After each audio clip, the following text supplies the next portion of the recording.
compañeras y compañeros, en breves minutos, cosa que es imposible, pretenderemos hacer un recorrido en el tema que se nos ha asignado: Panamá en el contexto de las luchas del continente. Yo quiero empezar por una aseveración fuerte, pero que es real. La historia del pueblo panameño se ha escrito con sangre enfrentando al imperialismo norteamericano.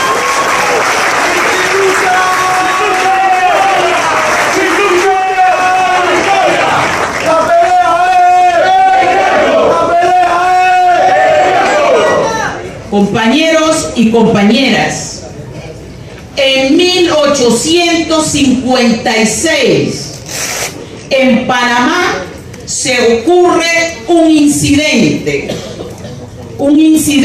denominado el incidente de la tajada de sandía. Cuando un panameño, cansado de la prepotencia del imperialismo norteamericano, osó en enfrentar a un estadounidense que pretendió no pagar una tajada de sandía. Lo cansado que se estaba desde 1856. Para nadie es un secreto que en 1903 la independencia de este país fue entregada por la oligarquía que comenzaba al imperialismo norteamericano. Fue entregada sobre la base de construir un proyecto hegemónico de los Estados Unidos en ese momento, la construcción del Canal de Panamá.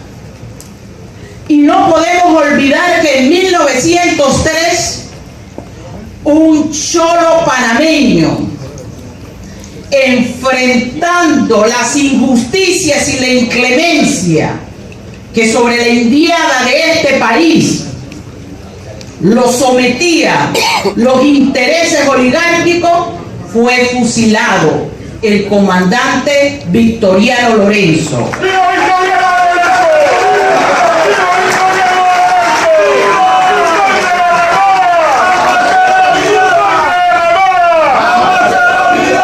Victoriano Lorenzo nos enseñó y nos dijo: la pelea es peleando. Y desde ese momento los panameños y las panameñas hemos asumido el compromiso. En esa participación de Panamá en el contexto del continente, yo no puedo olvidar la heroica jornada del 9 de enero de 1964. ¡Viva la máquina! Cuando la juventud de este país, de manera generosa, entregó su sangre enfrentando la fuerza militar del Comando Sur.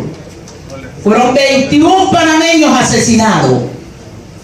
Y el movimiento social panameño de ese entonces obliga a la oligarquía en el gobierno a que rompiera relaciones con los Estados Unidos. Esa es la lucha de mi país, una lucha que se escribe con sangre.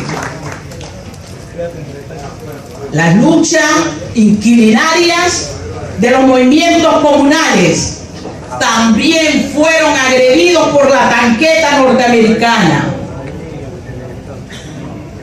El rechazo a los tratados de 1967 también fueron agredidos por la tanqueta norteamericana. Esa ha sido la conducta de los grupos de poder económico en este país, históricamente sumisos al imperialismo norteamericano. Y se suscita el golpe de 1968, al igual que se desarrollaron en otros contextos de América Latina. Ese golpe efectuado por los militares, con Omar Torrijos a la cabeza, y donde es asesinado gran parte de la dirigencia social de este país. Yo no puedo olvidar el asesinato que se comete contra uno de nuestros principales dirigentes, el compañero y comandante Floyd Britton.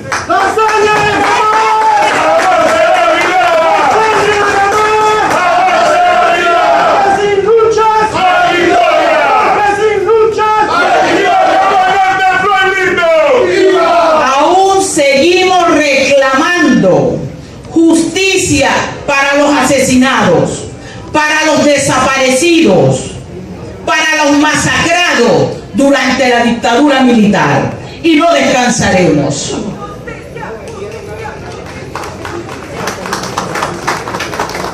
Aquí la historia de este país no empieza el 20 de diciembre, cuando nuevamente las tanquetas del imperialismo invaden mi país, uno de los países de América Latina más invadidos y agredidos por el imperialismo norteamericano.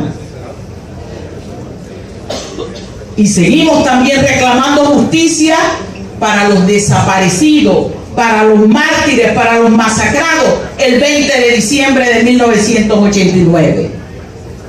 Es decir, gran parte de nuestra jornada, que es la jornada de este continente, se dio en el marco de la lucha antiimperialista. Pero también hemos hecho la lucha reivindicativa. Aquí hemos enfrentado desde finales de la década del 70 el modelo neoliberal, ese modelo que se le ha impuesto a nuestros países y que ha significado hambre y miseria, exclusión, mayor informalidad laboral, deterioro y depresión de nuestros recursos naturales. Aquí en este país se pretende señalar que después de la invasión hay democracia. Le pregunto al movimiento sindical, ¿qué de democrático puede tener cuando se cercena la organización sindical? ¿Qué de democrático puede tener un país donde no se ha querido ratificar el convenio 169 de los pueblos indígenas? ¡Viva Tundra! ¡Viva! ¿Qué democracia hay cuando se inhibe la participación de los jóvenes, de los estudiantes, que ha sido producto de una política económica neoliberal que restringe, que cercena y que elimina la organización? Hemos enfrentado esa economía extractivista que se nos impone, que se impone fundamentalmente en las comunidades indígenas, en las comunidades campesinas, en donde pretenden hacernos ver que un proyecto hidroeléctrico, que un proyecto minero es desarrollo, cuando de lo que se trata es de acumular mucho más riqueza en manos de las transnacionales con la complicidad de una burguesía local parasitaria. Hemos enfrentado, compañeras y compañeros, ese proyecto que empobrece a los panameños y panameñas. 36% de la población vive en pobreza en un país que se jacta de tener la mayor tasa de crecimiento de la región en los últimos años. Y hemos enfrentado un proyecto hegemónico histórico en los Estados Unidos. En este momento, en el proyecto de ampliación del Canal de Panamá. Hemos reclamado el excedente canalero para el uso y la atención de la deuda social. Hemos planteado la necesidad de garantizar la seguridad social que el neoliberalismo nos quiere arrebatar. En este país, todos los gobiernos de toda la partidocracia han implementado políticas impositivas. Eso que en algunos países de América Latina se llama IVA y que en Panamá se conoce como ITBMS. Es decir, somos los pobres y asalariados, las capas medias, las que pagamos impuestos en este país. Mientras que la contribución tributaria de las grandes de los grandes capitales ha ido mermando su contribución, pero obtienen más riqueza, es decir, son los que se quedan con el excedente canalero. En este país, el 96% de la población indígena vive en pobreza. Este no es un país pobre, es un país con una rica biodiversidad. Sin embargo, el 12% de la población no tiene permanentemente acceso al agua potable y nos quieren arrebatar nuestros recursos hídricos. En este país la informalidad laboral ronda el 41%. Y en este país se sigue imponiendo el Tratado de Neutralidad. Ningún gobierno oligárquico ha querido tocar ese tema. Un tema que el movimiento social de Panamá, desde Frenadeso, ha estado planteando la necesidad de que se derogue ese tratado. Tratado que fue utilizado para justificar la invasión a mi país.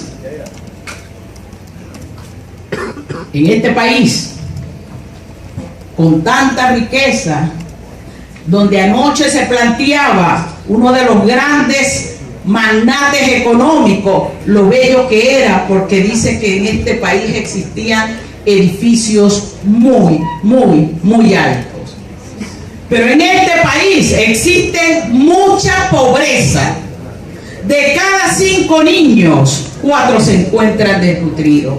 2.000 colegios en deterioro. En este país, donde hay grandes rascacielos y hay cintas costeras, no existen caminos de penetración en las áreas productivas. En este país, el 41% de los alimentos de la canasta básica son importados. En este país se nos ha impuesto un TLC, que acá se denomina TPC, y que ha deteriorado aún más el agro y puesto en peligro la seguridad y soberanía alimentaria y nutricional de nuestro país. Ese es el Panamá. Esos son los dos rostros del Panamá. Lo que no se van a decir en la cumbre oficial, lo que se tratan de ocultar en los medios de comunicación social. Pero en este país seguimos firmes por la lucha de la transformación social. Seguimos derramando sangre. Y pregúntele a los obreros de mi país que durante el periodo democrático posinvasión, aquí se han asesinado más de 5 compañeros obreros. Aquí se masacró una población indígena. Más de 200 afectados en la vista. Ese es el Panamá que se trata de ocultar. Yo quiero finalizar, compañeros y compañeras, en términos de lo que es la participación de Panamá en la lucha y en el continente, citando las palabras del compañero Floyd Britton, cuando acudió a la primera conferencia de las Organizaciones Latinoamericanas de Solidaridad, OLAS, en Cuba, en 1967. Floyd Britton señaló: nuestro pueblo no teme a los sacrificios de la lucha, ni teme al yanqui agresor. Estamos dispuestos a darlo todo en aras de nuestra total independencia y con ello nuestro aporte a la lucha de los pueblos del mundo por su liberación. Comprendemos con toda claridad que la única vía para detener la agresión imperialista y derrotarla es enfrentándola con coraje e inteligencia, mas nunca cediendo posiciones bajo ningún pretexto ni condición. en esta lucha no hay camino de regreso. Solo queda marchar hacia adelante hasta el triunfo final. Muchas gracias, compañeros.